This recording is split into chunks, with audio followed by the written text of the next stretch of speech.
BMW has just revealed the all-new G84 M3. Well, sort of, but the design is actually one of the least shocking things about this incredible new car. For starters, it has more than 1300 horsepower, and it uses fans to produce active downforce, just like a McMurtry Speirling.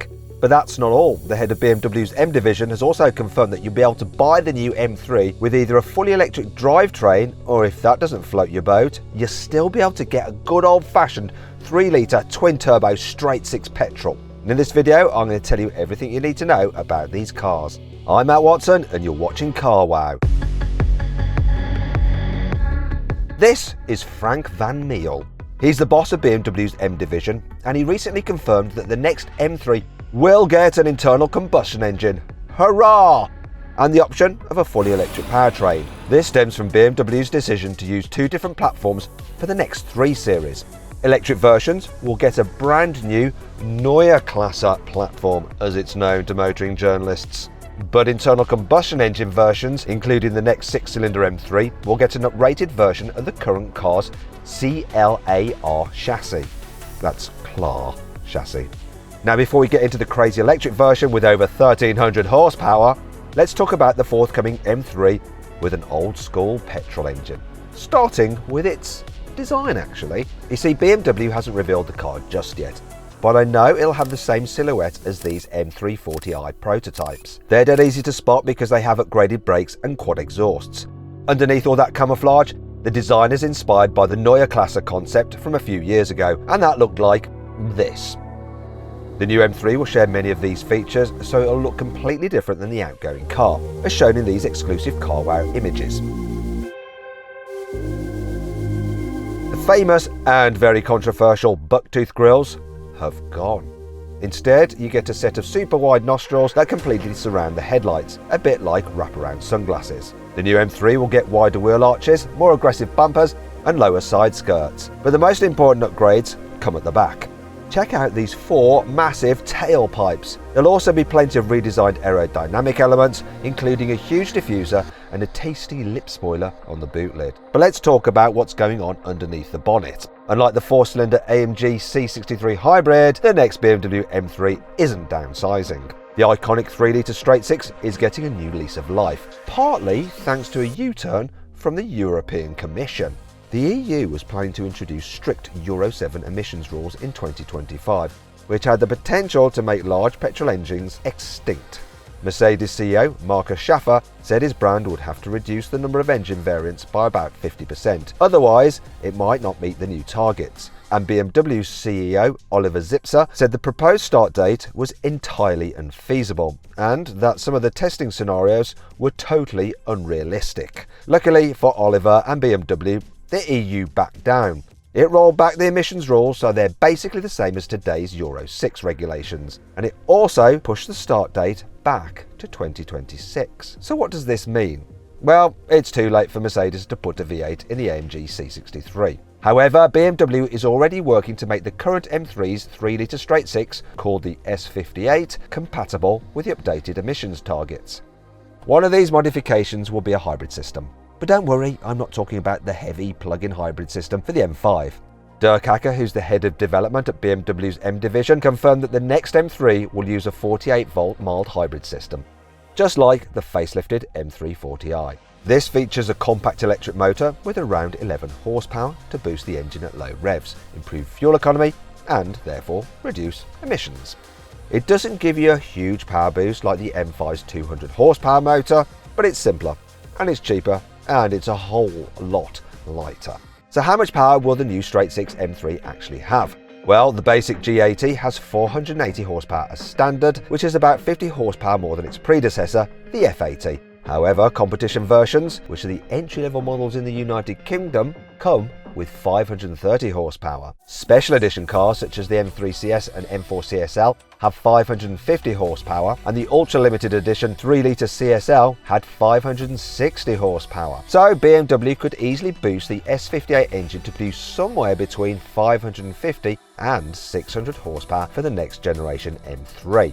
I know that BMW could crank the power up even further because I've raced numerous tuned M3s and M4s with way over 700 horsepower, but this wouldn't be necessary. The outgoing car is almost as quick as a 680 horsepower AMG C63, as I found out when I raced them over the standing quarter mile. Perfect launch from everyone. He's a bit ahead, he's not anymore.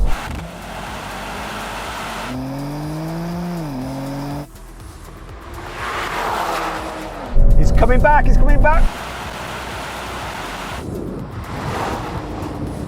So an extra 50 horsepower should be more than enough to give the AMG engineers a few sleepless nights. But will the new M3 be quick enough to beat the forthcoming Audi RS5 Avant? Well, that car is expected to have over 550 horsepower from its twin-turbo V6 hybrid when it arrives in a few years' time. But let's get back to the new prototype that BMW has just revealed. It's called the Vision Driving Experience, or VDX for short, and it shows what the M3's electric counterpart will be like when it's revealed in the next few years. The headline stats are pretty incredible. This prototype has 4 electric motors that produce a combined 1,300 horsepower. It has 5 built-in fans that deliver more than 1.2 tons of downforce from a standstill, a bit like the McMurtry Speirling, which is the quickest car I've ever driven. Here we go.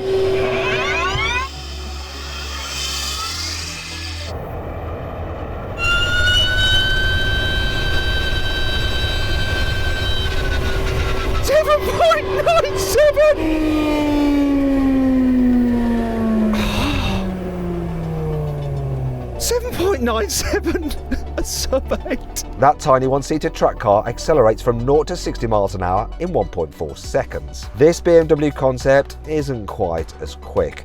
It's a 4-door saloon after all, and heavier. But BMW has hinted that it can still accelerate from 0 to 60 miles an hour in around 1.8 seconds. That's a few tenths of a second quicker than a Tesla Model S Plaid or a Lucid Air Sapphire. To help other drivers, or the police, keep track of what you're doing, this concept has illuminated wheels that change colour based on your throttle and brake inputs. Green means go, blue means regenerative braking is active, and orange means that you've hit the pedal hard enough to engage the massive discs and calipers for full-on friction braking. But there is a downside, and it's a big one. You see, this car is just a prototype. BMW is using the VDX as what is known as a test mule. It's there so that BMW can test different things and decide which new technologies get fitted to future road cars. This means the active downforce system is most likely a pipe dream, for a future BMW M3 at least. And you can bet the astonishing 1,300 horsepower output will get reined in significantly. Half of that, or around 650 to 700 horsepower. This is a much more feasible figure to expect in a production car, which can't tread on the toes of the M5. But the quad motor setup is something BMW is very keen to utilise because it's an integral part of the brand's new Heart of Joy vehicle dynamics program. This bundles all the separate control systems into one high-powered computer. It handles everything from braking, traction control, stability programs, torque vectoring, and even charging the battery. Using one powerful system, like Tesla does, instead of several connected computers, like legacy manufacturers tend to in their EVs, means the VDX can crunch numbers and respond to changing conditions about 10 times quicker than BMW's latest performance cars. Which is handy when you've got 1,300 horsepower to play with. The system is primarily designed for EVs, and it'll first appear on the all-new iX3 when that car arrives later this year. However, it's reportedly compatible with cars using a limited slip differential, like the next 6-cylinder M3. So it's possible the next BMW Super Saloon could have all sorts of exciting new driving modes thanks to the VDX's Heart of Joy tech. Something the new M3 will almost certainly share with the concept is its dashboard, which is based on a design BMW revealed at the CES Consumer Show earlier this year in Las Vegas. The minimalist layout sort of reminds me of the Tesla Model 3, although BMW has added a heads-up display. Good idea that. Tesla, take note. The central screen is tilted over towards the driver to make some parts much easier to reach, and BMW has kept traditional stalks behind the steering wheel. Something, yet again, Tesla should take note of. Besides some stalks, the new M3 is also expected to keep the outgoing car's all-wheel drive system, an 8-speed automatic gearbox, which isn't a bad thing after all. The standard M3 handles brilliantly and it launches superbly, but the latest CS models are absolute rocket ships thanks to some clever software tweaks. To give you an example, I recently raced an M4 CS with this setup against a Lamborghini Huracan Sturato, and I couldn't believe how well the M4 launched.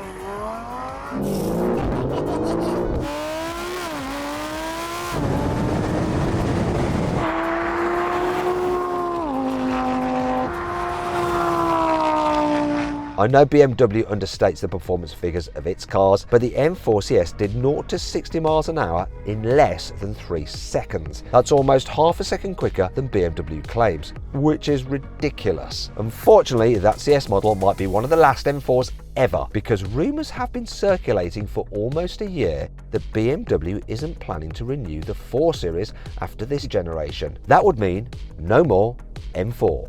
But I reckon it's a small price to pay to keep the 4-door 6-cylinder M3 alive for as long as possible. Speaking of price, how much is this new M3 going to cost? Well, if BMW uses a modified version of the current 3 Series chassis and an evolution of its S58 engine, you'd hope it wouldn't cost too much more than today's M3. However, the growing rarity of high-performance saloon cars with large internal combustion engines means BMW might be in a position to charge quite a bit more for this new model. So I wouldn't be surprised if the next M3 comes with a price tag close to £100,000. But we'll have to find out when the car goes on sale, probably in 2027 or even 2028.